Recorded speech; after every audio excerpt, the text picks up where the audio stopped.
le collectif HSH, il y a 6 ou 7 artistes.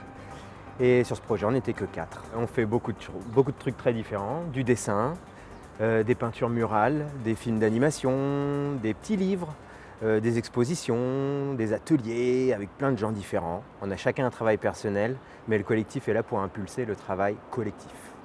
Et bien, lorsqu'on nous a invités à peindre le mur de la MJC, on s'est tout de suite dit qu'il fallait qu'on travaille avec l'identité du lieu.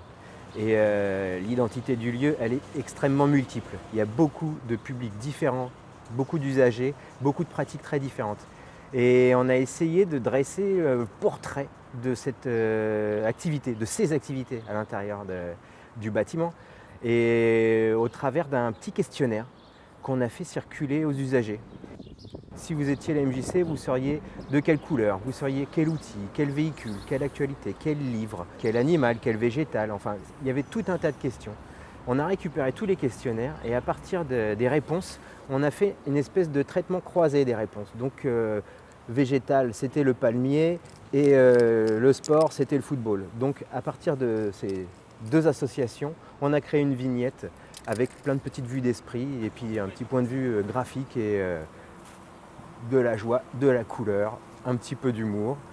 Parfois, on a même utilisé tout simplement l'autoportrait de la personne qui avait répondu à ce questionnaire. Donc on a reproduit plusieurs autoportraits des enfants et des usagers. C'est un peu comme des post-it finalement. Et sur chacun de ces post-it, donc, on a plongé une idée.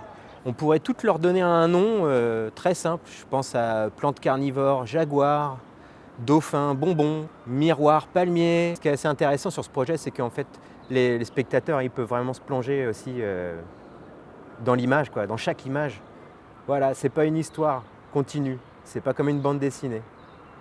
C'est vraiment un assemblage de post-it.